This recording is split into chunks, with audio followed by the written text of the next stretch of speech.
Okay, let's dive right into this. Welcome to today's Explainer, where we're unpacking a fascinating piece of source material that is, quite literally, a masterclass in misdirection. We are looking at a wildly popular internet commentary piece that uses absolute, unfiltered absurdity as a Trojan horse. Think of it like a trap. It reels the audience in with laughs, relentless roasting, and what we all know is cringe content, only to drop a devastatingly serious message about society right when their guard is completely down. It's a brilliant bait and switch, and we're going to break down exactly how this entire narrative is constructed.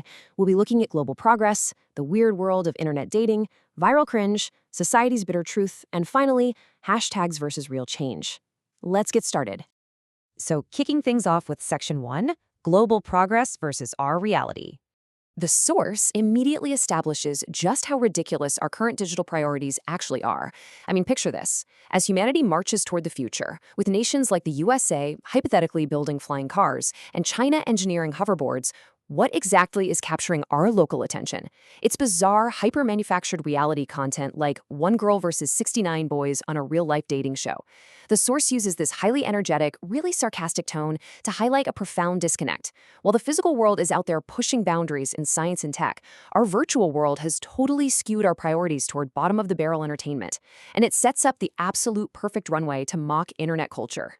Which brings us nicely into Section 2, the weird world of internet dating. The entire first half of the source material is dedicated to mocking these rapid-fire, deeply unserious interactions. It features pickup lines exactly like this one. Are you Maggie? Because you made me yours in 2 minutes. I mean, come on. But by presenting these extremely cringeworthy, nonsensical lines, the creator isn't just making a cheap joke. They are diagnosing a symptom of an internet culture that has completely lost touch with how actual human beings interact. It's highlighting a digital landscape where utter ridiculousness is instantly rewarded with millions of views. And this brilliantly illustrates the futility of it all. It asks, what is the use of building a body or putting any actual effort into traditional self-improvement when the virtual landscape operates on entirely different, completely illogical rules? Traditional physical traits or these tough macho personas completely fail in the face of these bizarre, fast-paced online interactions. It is a hilarious breakdown of how the internet literally flattens traditional social dynamics into absolute nonsense. Moving on to Section 3, Viral Cringe and Bizarre Fantasies. So things only get weirder and, honestly, significantly darker from here. We begin to see highly inappropriate and crude internet behaviors. We're talking about content featuring very strange power imbalances, bizarre requests like partners demanding the other drink spit out water, people literally treating their partners like pets on a leash. And on top of that, rampant extreme colorism, where people are openly mocked just for their skin tone. The source maintains an analytical, roasting kind of lens here to mock these toxic power dynamics that have somehow, inexplicably, become normalized as entertainment online. It's super uncomfortable, and the audience is absolutely supposed to feel that discomfort. And this all builds to a core thesis. A crucial phrase is dropped: if roles were reversed. This right here is the turning point in the source material.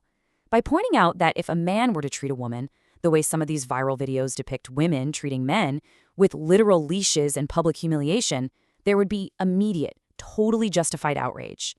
This hints to the audience that the comedy they've been laughing at is actually masking a much, much darker double standard. The trap has officially been set. Now we reach Section 4, Society's Bitter Truth. Here is where the emotional whiplash hits you like a freight train. The humor is dropped entirely. We realize that the entire first half, all the cringe dating shows, the weird fantasies, the roasting, was just bait. It was a calculated mechanism to gather a massive audience of young men specifically, only to drop the mask and confront them with a heavy, unvarnished social critique. The focus shifts violently from mocking fake, virtual harassment to condemning very real, completely normalized predatory behavior happening every single day in the real world. Stripping away all the jokes, men are called out for prioritizing staring at, objectifying, and harassing women across all everyday environments. Whether it's in schools, colleges, or corporate offices, the intent shifts from harmless self-improvement to predatory observation. The source doesn't hold back for a second. It is directly indicting the very audience that tuned in, thinking they were just getting a comedy roast. And this brings us to the source's most powerful argument, Harassment isn't isolated to some specific, easily avoidable demographic. A 50-year-old man is just as guilty as an 18-year-old. A CEO does it just like a peon. A manager does it just like a waiter. A teacher does it just like a student. This predatory behavior is entirely systemic. It crosses every single boundary of age, class, and authority. It is a universal failure of mindset, plain and simple. Which brings us to our final section, hashtags or real change. Having established the grim reality of this issue, the creator weaponizes a phrase we are all too familiar with, thoughts and prayers. We see it after every tragedy, right? After every horrific news story. The hollow, meaningless nature of this social media activism is deeply, deeply criticized here. In the face of actual societal danger and systemic harassment, typing a few sympathetic words on a screen is portrayed as not just useless, but frankly insulting. And why is it insulting?